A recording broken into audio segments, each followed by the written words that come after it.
Hermanos y hermanas en Cristo, hoy nos reunimos en la casa del Señor para reflexionar sobre una verdad profunda y vital para nuestra fe, los 7 pecados capitales y su impacto en el mundo. Al examinar estas faltas, también veremos cómo estos pecados se relacionan con las señales del fin de los tiempos, tal como nos lo revelan las Escrituras. Que el Espíritu Santo nos guíe en este recorrido, iluminando nuestros corazones y mentes para comprender la gravedad del pecado y la urgencia de vivir en santidad. Si eres creyente, una persona de fe, suscríbete, deja tu like, para seguir creando contenido de alto valor espiritual como este. Recuerda que por el oír viene la fe. Comencemos definiendo los 7 pecados capitales: soberbia, avaricia, lujuria, envidia, gula, ira y pereza. Estos pecados son llamados capitales porque son la fuente de otros pecados y vicios. Cada uno de estos pecados corrompe nuestra relación con Dios y con nuestros semejantes, dejándonos fuera de la gracia divina y conduciéndonos hacia la oscuridad. Soberbia. La soberbia o el orgullo es el pecado de creernos superiores a los demás y, en última instancia, a Dios. Este pecado fue el que llevó a Lucifer a rebelarse contra Dios y ser expulsado del cielo. Proverbios 16:18 nos advierte: antes del quebrantamiento es la soberbia, y antes de la caída la altivez de espíritu. La soberbia ciega nuestro juicio, nos hace arrogantes y nos lleva a despreciar la humildad que Cristo nos enseñó. Jesús dijo en Mateo 23:12, porque el que se enaltece será humillado, y el que se humilla será enaltecido. Avaricia. La avaricia es el deseo insaciable de poseer riquezas y bienes materiales. Este pecado nos aleja del amor al prójimo y nos hace esclavos del dinero.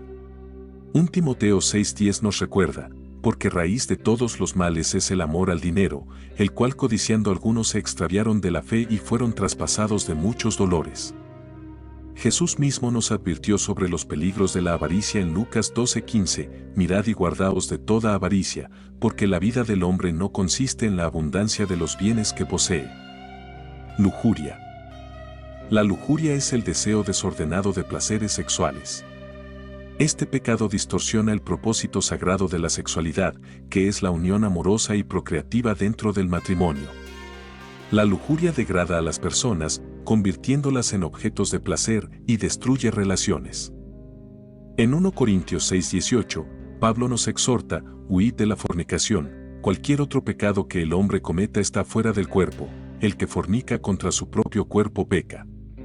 Jesús también nos advirtió en Mateo 5:28, pero yo os digo que cualquiera que mira a una mujer para codiciarla ya adulteró con ella en su corazón. Envidia. La envidia es el resentimiento que sentimos hacia los demás por sus bienes, talentos o éxitos. Este pecado nos hace amargados y nos impide amar a nuestro prójimo. Santiago 3:16 dice: porque donde hay celos y contención, allí hay perturbación y toda obra perversa. La envidia destruye la paz y la unidad en la comunidad, llevándonos a desear el mal para otros. Proverbios 14:30 también nos advierte: el corazón apacible es vida de la carne, mas la envidia carcome los huesos. Gula. La gula es el exceso en comer y beber, buscando satisfacción en los placeres del paladar en lugar de en Dios. Este pecado es una forma de idolatría donde colocamos nuestros deseos físicos por encima de nuestra salud y bienestar espiritual. En Filipenses 3:19, Pablo describe a aquellos dominados por la gula, el fin de los cuales será perdición, cuyo Dios es el vientre y cuya gloria es su vergüenza, que piensan solo en lo terrenal. La gula nos hace prisioneros de nuestros apetitos, impidiéndonos vivir una vida de disciplina y templanza. Ira. La ira es una emoción descontrolada que se manifiesta en palabras y acciones destructivas. Este pecado nos lleva a la violencia, el rencor y la venganza. Santiago 1:19-20 nos aconseja: por esto, mis amados hermanos, todo hombre sea pronto para oír, tardo para hablar, tardo para airarse, porque la ira del hombre no obra la justicia de Dios. La ira nos aleja de la paz de Cristo y nos convierte en instrumentos de discordia. En Efesios 4:26-27, Pablo nos dice: airaos, pero no pequéis, no se ponga el sol sobre vuestro enojo, ni deis lugar al diablo. Pereza. La pereza es la negligencia en el cumplimiento de nuestras responsabilidades y deberes, tanto espirituales como materiales. Este pecado nos lleva a desperdiciar los dones y talentos que Dios nos ha dado. Proverbios 6, 9-11 nos advierte: perezoso, ¿hasta cuándo has de dormir? ¿Cuándo te levantarás de tu sueño? Un poco de sueño, un poco de dormitar, y cruzar por un poco las manos para reposo, así vendrá tu necesidad como caminante y tu pobreza como hombre armado. La pereza nos impide vivir plenamente y ser fructíferos en el amor a Dios y a los demás. Hermanos, el pecado está presente en nuestras vidas de muchas formas, pero debemos estar alerta y esforzarnos por vivir en santidad. Cada uno de los 7 pecados capitales nos aleja de la gracia divina y nos separa de la voluntad de Dios. Recordemos siempre que la verdadera paz y plenitud vienen de vivir conforme a los principios de Cristo. Que el Espíritu Santo nos ayude a luchar contra estos pecados y a vivir una vida que glorifique a Dios. Teólogos consideran que no fueron escritas por el apóstol Pablo, o que no fue él mismo quien les dio su forma literaria, sino alguno de sus discípulos. La primera carta o epístola a Timoteo tiene un enfoque ético, a partir del cual hace recomendaciones prácticas para la vida sana de la Iglesia y de sus integrantes. Además, expresa una preocupación por la palabrería y discusiones sin fin de falsos doctores que se apartan de las palabras de Jesucristo. Están cegados por el orgullo y no saben nada. La carta fundamentalmente es doctrina, enseñanza de las prácticas cristianas. Existe a tal fin un capítulo entero, el capítulo 3, sobre el orden eclesiástico de sus conductores y sus condiciones, refiriéndose a los obispos. En 1 Timoteo 3:5 leemos: pues el que no sabe gobernar su propia casa, ¿cómo cuidará de la iglesia de Dios? Usa la palabra gobernar, promi, para la casa del obispo, y cuidar, epimeltic, para quien cuida amorosamente de un enfermo o herido, como en la parábola del buen samaritano. Cuídalo hasta mi regreso, mientras que para la palabra griega gobernar, refiriéndose a su casa, se usa promi, que significa hacer cumplir las reglas. El autor comenta el problema de la falsa ciencia. Por entonces, había un grupo de cristianos muy importante que estaba siendo llevado por la doctrina de los gnósticos. Asimismo, el capítulo 2 de esta epístola, a partir del versículo 9, condena a la mujer por haber sido la culpable del pecado original, considerándola inferior respecto al varón y colocándola en una posición de sumisión. En 1 Timoteo 2, 11-12, leemos: la mujer aprenda en silencio con toda sujeción. Porque no permito a la mujer enseñar ni ejercer dominio sobre el hombre, sino estar en silencio. Esto no se refiere a que la ley deba seguirse de la misma manera en todo tiempo, sino que brinda ese mandato a la iglesia de Efeso, donde se encontraba Timoteo. Hermanos y hermanas, los 7 pecados capitales no solo afectan nuestras vidas individuales, sino que también tienen un impacto devastador en el mundo en general. Vivimos en una era donde estos pecados parecen estar en todas partes y sus consecuencias son evidentes en la corrupción, la violencia, la injusticia y el sufrimiento que vemos a nuestro alrededor. La Biblia nos advierte que en los últimos tiempos el pecado se multiplicará y el amor de muchos se enfriará. En Mateo 24:12, Jesús dijo: y por haberse multiplicado la maldad, el amor de muchos se enfriará. Esta proliferación de pecado es una señal de los tiempos finales, y debemos estar alertas y preparados. El apóstol Pablo también nos habla de los últimos tiempos en 2 Timoteo 3, 1-5, también debes saber esto, que en los postreros días vendrán tiempos peligrosos, porque habrá hombres amadores de sí mismos, avaros, vanagloriosos, soberbios, blasfemos, desobedientes a los padres, ingratos, impíos, sin afecto natural, implacables, calumniadores, intemperantes, crueles, aborrecedores de lo bueno, traidores, impetuosos, infatuados, amadores de los deleites más que de Dios, que tendrán apariencia de piedad, pero negarán la eficacia de ella. A esto evita.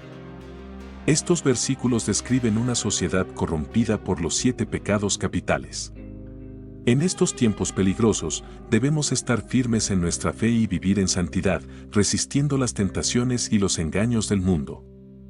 Nuestro Señor Jesucristo nos llama a ser luz en medio de la oscuridad y a llevar el mensaje de salvación a todos los rincones del mundo. En Apocalipsis 18, vemos una descripción de la caída de Babilonia, que representa la corrupción y el pecado del mundo. Apocalipsis 18:3 dice, ha caído la gran Babilonia, y se ha hecho habitación de demonios, y guarida de todo espíritu inmundo, y albergue de toda ave inmunda y aborrecible, porque todas las naciones han bebido del vino del furor de su fornicación, y los reyes de la tierra han fornicado con ella. Y los mercaderes de la tierra se han enriquecido de la potencia de sus deleites. Babilonia es una metáfora del mundo entregado al pecado y a los placeres materiales.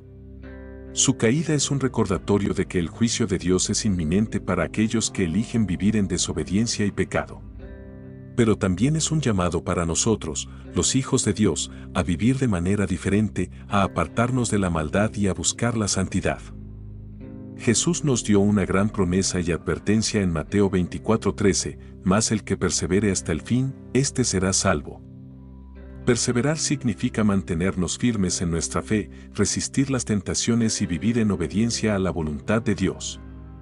En estos tiempos finales, nuestra perseverancia y fidelidad serán probadas, pero sabemos que la recompensa será grande para aquellos que se mantengan fieles. ¿Cómo podemos, entonces, resistir los 7 pecados capitales y vivir en santidad mientras esperamos el regreso de nuestro Señor Jesucristo? Cultivemos la humildad. La humildad es el antídoto contra la soberbia. Recordemos las palabras de Filipenses 2:3, nada hagáis por contienda o por vanagloria, antes bien, con humildad, estimando cada uno a los demás como superiores a él mismo. Sigamos el ejemplo de Jesús, quien siendo Dios, se humilló y tomó la forma de siervo para salvarnos. Practicemos la generosidad nos libera de la avaricia. En 1 Timoteo 6, 17-19, Pablo nos exhorta a ser generosos y compartir con los demás. A los ricos de este siglo manda que no sean altivos, ni pongan la esperanza en las riquezas, las cuales son inciertas, sino en el Dios vivo, que nos da todas las cosas en abundancia para que las disfrutemos, que hagan bien, que sean ricos en buenas obras, dadivosos, generosos, atesorando para sí buen fundamento para lo porvenir, que echen mano de la vida eterna. Vivamos en pureza, la pureza es el remedio contra la lujuria. En 1 Tesalonicenses 4, 3-5 se nos dice, porque la voluntad de Dios es vuestra santificación, que os apartéis de fornicación, que cada uno de vosotros sepa tener su propia esposa en santidad y honor, no en pasión de concupiscencia, como los gentiles que no conocen a Dios. Mantengamos nuestros cuerpos y mentes puros, honrando a Dios con nuestras vidas. Cultivemos el amor y la gratitud. El amor y la gratitud nos protegen de la envidia. En 1 Corintios 13, 4-7, Pablo describe el amor verdadero. El amor es sufrido, es benigno, el amor no tiene envidia, el amor no es jactancioso, no se envanece, no hace nada indebido, no busca lo suyo, no se irrita, no guarda rencor, no se goza de la injusticia. Más se goza de la verdad, todo lo sufre, todo lo cree, todo lo espera, todo lo soporta. Agradezcamos a Dios por sus bendiciones y regocijémonos en las bendiciones de los demás. Practicemos la templanza. La templanza es la virtud que nos ayuda a controlar nuestros apetitos y deseos. En 1 Corintios 9, 25-27, Pablo compara la vida cristiana con una carrera. Todo aquel que lucha, de todo se abstiene, ellos a la verdad para recibir una corona corruptible, pero nosotros una incorruptible. Así que yo de esta manera corro, no como a la aventura, de esta manera peleo, no como quien golpea el aire, sino que golpeo mi cuerpo y lo pongo en servidumbre, no sea que, habiendo sido heraldo para otros, yo mismo venga a ser eliminado. Ejercitemos la autodisciplina y moderación en todas las áreas de nuestras vidas. Busquemos la paz y el perdón. La paz y el perdón nos libran de la ira. En Efesios 4, 31-32 se nos insta a dejar la ira y a perdonarnos mutuamente. Quítense de vosotros toda amargura, enojo, ira, gritería, maledicencia y toda malicia. Antes, sed benignos unos con otros, misericordiosos, perdonándoos unos a otros, como Dios también os perdonó a vosotros en Cristo. Aprendamos a perdonar y a buscar la reconciliación, siguiendo el ejemplo de nuestro Señor. Vivamos en diligencia y propósito. La diligencia es la virtud que combate la pereza. En Colosenses 3, 23-24 se nos anima a trabajar con dedicación, y todo lo que hagáis, hacedlo de corazón, como para el Señor y no para los hombres, sabiendo que del Señor recibiréis la recompensa de la herencia, porque a Cristo el Señor servís. Cumplamos nuestras responsabilidades con alegría y dedicación, sabiendo que estamos sirviendo a Dios en todo lo que hacemos. Te quiero recordar que, si eres creyente, una persona de fe, suscríbete, deja tu like, para seguir creando contenido de alto valor espiritual como este. Recuerda que por el oír viene la fe. Queridos hermanos y hermanas, vivimos en tiempos desafiantes, pero también en tiempos llenos de oportunidades para demostrar nuestra fe y nuestra fidelidad a Dios. Los 7 pecados capitales son poderosos, pero la gracia de Dios es mucho más poderosa. Si permanecemos en Cristo y buscamos vivir en santidad, Él nos dará la fuerza para resistir las tentaciones y vivir vidas que honren su nombre. El fin de los tiempos puede parecer aterrador, pero para los que están en Cristo, es una promesa de esperanza y redención.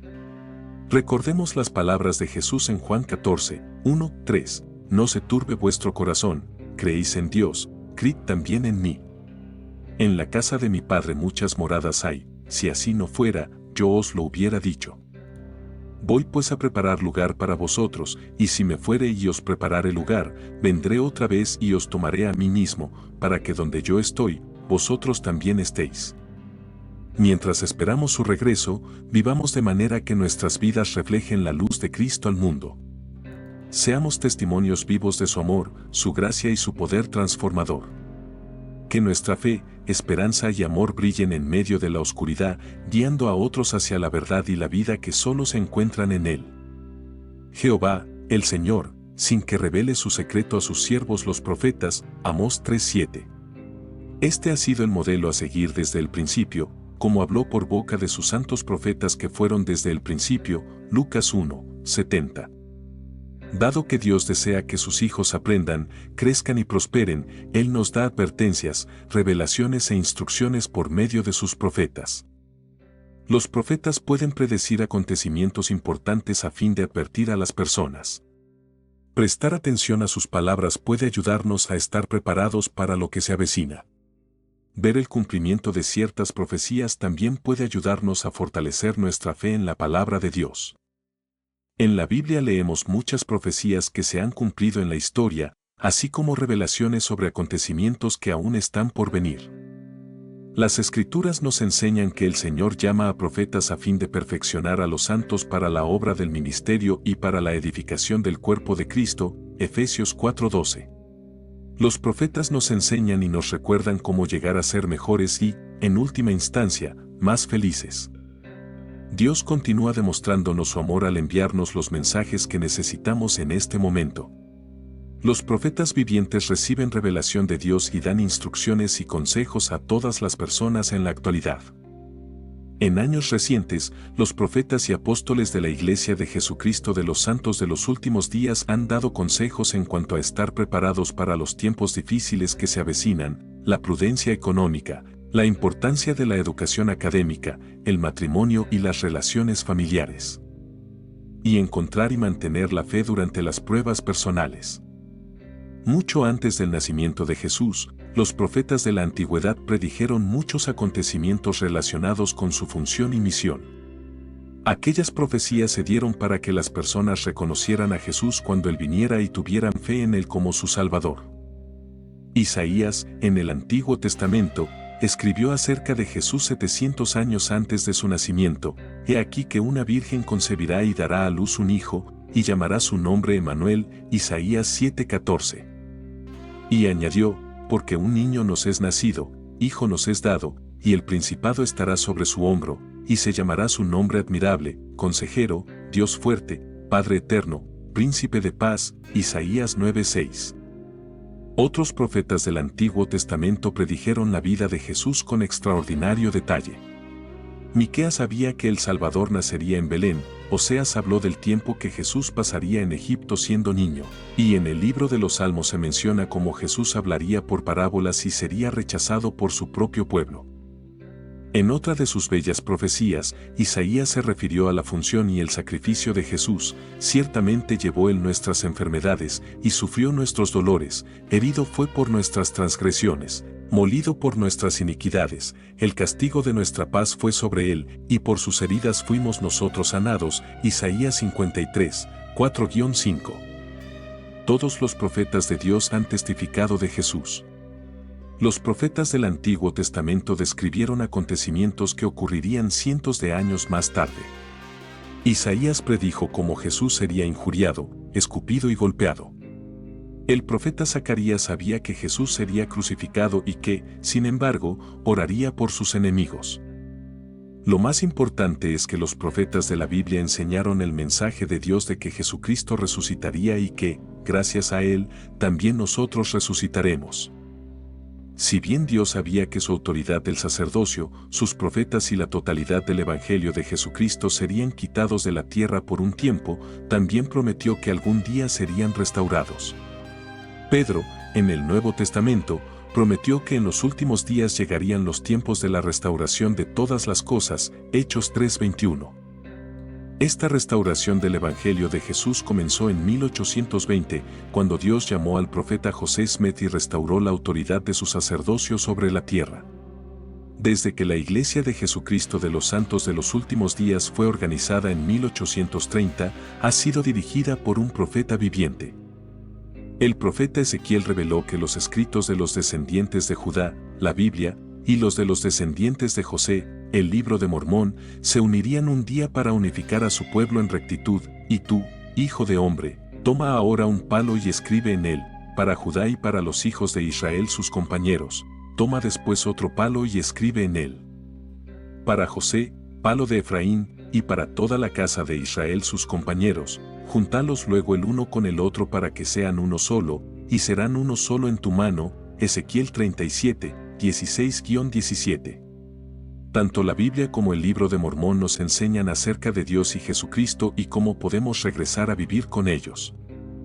Dios envió a los apóstoles originales de Jesús para declarar, este mismo Jesús, que ha sido tomado de entre vosotros al cielo, así vendrá, como le habéis visto ir al cielo. Hechos 1:11. Un día, el Salvador vendrá de nuevo con poder y gloria para reclamar su reino y juzgar a todas las personas. Ese día se conoce como la segunda venida, y los profetas han hablado de él desde el principio. En el Antiguo Testamento, Zacarías profetizó que un día Jehová será rey sobre toda la tierra, en aquel día Jehová será uno, y uno su nombre, Zacarías 14:9. Se desconoce el día exacto de su venida, pero los profetas continúan enseñándonos a prepararnos para ese gran evento.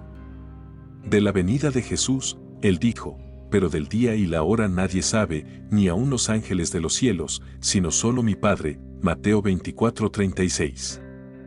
Aunque sí sabemos, por medio de los profetas, que el regreso de Jesús marcará la culminación del plan de Dios y será maravilloso para aquellos que lo han esperado, para que se doble toda rodilla y toda lengua confiese que Jesucristo es el Señor, para gloria de Dios Padre. Filipenses 2, 10-11. Luego, enjugará Jehová el Señor toda lágrima de todos los rostros. Isaías 25, 8, y los justos disfrutarán de su recompensa eterna. Oremos juntos. Señor Dios Todopoderoso, venimos ante ti reconociendo nuestras debilidades y pecados. Te pedimos perdón por todas las veces que hemos caído en los 7 pecados capitales. Te rogamos que nos des la fuerza y la sabiduría para resistir las tentaciones y vivir vidas santas y agradables a ti. Ayúdanos a ser humildes, generosos, puros, amorosos, moderados, pacíficos y diligentes en todo lo que hacemos. Que nuestras vidas sean un testimonio de tu gracia y tu amor. Prepara nuestros corazones para tu regreso y que podamos perseverar hasta el fin para recibir la corona de la vida eterna. En el nombre de Jesús, nuestro Salvador y Señor, oramos. Amén. Que Dios los bendiga y los guarde, hermanos y hermanas. Sigamos firmes en nuestra fe, viviendo en santidad y esperando con gozo el glorioso día en que nuestro Señor Jesucristo volverá. Maranata, ven Señor Jesús. Te quiero recordar que, si eres creyente, una persona de fe, suscríbete, deja tu like, para seguir creando contenido de alto valor espiritual como este. Recuerda que por el oír viene la fe.